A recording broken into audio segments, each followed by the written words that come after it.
News UP. मैं हूं प्रफुल्ल श्रीवास्तव। पूरे देश में यूजीसी कानून को लेकर जहां बवाल मचा हुआ है, वहीं अयोध्या जनपद के डिप्टी सहायक कमिश्नर ने इस्तीफा दे दिया है। इस्तीफा इसलिए दिया है कि प्रयागराज में शंकराचार्य के द्वारा प्रधानमंत्री मोदी और योगी के ऊपर अभद्र भाषा का प्रयोग करने का आरोप लगाया है। इसी पर हम बात करते हैं यूजीसी कानून को लेकर क्या कहना। नरेंद्र करहरी जी हैं उर्फ नागा, जो वैश्य समाज से आते हैं और वैश्य समाज के प्रदेश उपाध्यक्ष हैं। सर, आपका टीवी में स्वागत है। आपका बहुत बहुत स्वागत है आपके चैनल के माध्यम से। यूजीसी कानून को लेकर पूरा बौंडल मचा हुआ है, जहां एक तरफ बरेली में एक नगर मजिस्ट्रेट ने इस्तीफा दे दिया, आज जिलाधिकारी कार्यालय के सामने धरने दे दिए, और वहीं शंकराचार्य के द्वारा बयान देने के बाद अयोध्या में डिप्टी कमिश्नर ने बयान जारी किया। कहा कि प्रधानमंत्री और मुख्यमंत्री योगी आदित्यनाथ के खिलाफ जो बयान दिया दुर्भाग्यपूर्ण है। क्या कहेंगे? यूजीसी जो है ये बहुत ही गलत कानून है। इसको बहुत जल्दबाजी में लाया गया है। इसका एक बहुत गलत प्रभाव पड़ेगा, लेकिन फिलहाल इसका सुप्रीम कोर्ट द्वारा डायरेक्शन था, इसलिए सरकार इसमें थोड़ा बाध्य थी।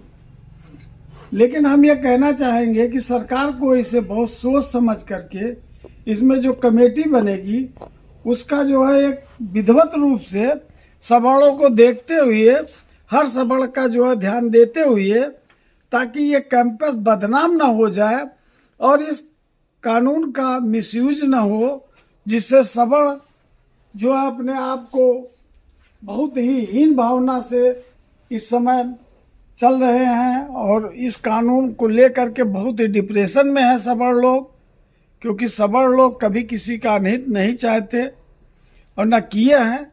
ये बहुत पहले का प्रथा था जो आज उसको संचालित किया जा रहा है। ये गलत है। इसके लिए एक बार पुनः विचार करके सरकार को इसमें कानून में संशोधन करना चाहिए तथा कानून के जो संचालित हो उसमें सवर्णों के पूर्ण रूप से भागीदारी और उनके मन मुताबिक, उनके कथनानुसार, उनके चाहते के अनुसार इसमें जो है कानून बनाना चाहिए, कमेटी बनना चाहिए।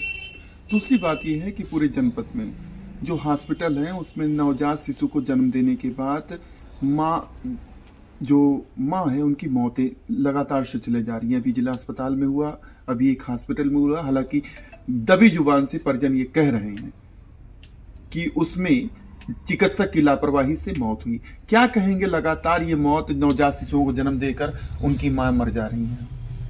नवजात शिशुओं की जो मौत हो रही ये बहुत ही दुखद है। नवजात शिशु नहीं, नवजात शिशु की माँ की जो मौत हुई उसमें बहुत ही दुखद बात है।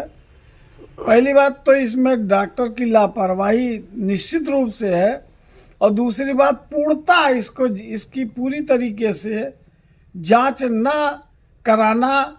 जब आदमी की प्रेगनेंसी रुकती है तो उसको बराबर उसका ट्रीटमेंट और उसका जांच होना चाहिए, क्योंकि एनीमिया के कमी से भी ये मौत हो सकती है। माँ की ही एनीमिया कमी से मौत होती है। इसलिए इसे भी ध्यान में देना चाहिए कि जो भी परिवारजन है, जब, और दूसरी बात, जब गैप नहीं रहता बच्चों में के जन्म के बीच में, तब भी इस तरीके से एक्सीडेंट होता है। इसलिए सारी चीजें एक तरफा नहीं कहना चाहिए कि डॉक्टरों के ही दोष है। इसमें परिवारजन को भी जिम्मेदारी लेनी चाहिए। पुष्पा पाल है, समाज सेवी हैं, उन्होंने डाटा इकट्ठा न करने पर कड़ी नाराजगी जताई है। समाज सेविका, उनका कहना है कि जिला प्रशासन को और सरकार को नवजात शिशुओं के जन्म देने के बाद या गर्भवती महिलाओं को इलाज के दौरान मौत जो हो रही है उसका डाटा सरकार को इकट्ठा करना चाहिए। जो प्राइवेट हॉस्पिटल जो मौतें हो रही है उसकी जांच करानी चाहिए। तो इसके कितने आप पक्षधर होंगे? नहीं, जांच होनी चाहिए, ये तो बहुत अच्छी बात है, लेकिन निष्पक्ष होनी चाहिए। इसमें किसी भी, देखिए डॉक्टर भी बेचारे आज उनकी संख्या अस्पताल में मानक के अनुसार कम है, उनके ऊपर बहुत ज्यादा है। इसलिए ऐसा नहीं होना चाहिए कि एक तरफा जो है एक ही आदमी को जो है दोषी नहीं मानना चाहिए। राज्य मंत्री हैं दानिश आजाद जी, उन्नाव गए थे, झंडारोहण में सलामी ले रहे थे। सलामी के दौरान झंडा की तरह के पतंग उड़ाने के दौरान उन्होंने फहराया और चलते बने गाड़ी में बैठे। राष्ट्रगान में जो होना चाहिए सलामी तक नहीं लिया। क्या ये सही है? नहीं, ये गलत है। लेकिन आदमी ऐसा नहीं है कि वो जानबूझकर ऐसा किए हैं। वो इंसान से भी कहीं न कहीं तमाम झंझटवार में रह करके आदमी कहीं कहीं मिस हो जाता है दिमागी रूप से। ऐसा कुछ नहीं है कि उन्होंने कोई अपमान किया है। धन्यवाद दोस्तों, आप देख रहे थे TV7 न्यूज यूपी। मैं हूं professor Srivastava. TV7 news UP को देखने के लिए आप फेसबुक यूट्यूब पर जा सकते हैं। TV7 news UP bell icon घंटी दबाएं। अच्छा लगे तो शेयर करना मत भूलें। हमारे साथ बात कर रहे थे वैश्य समाज के नेता प्रदेश उपाध्यक्ष नरेंद्र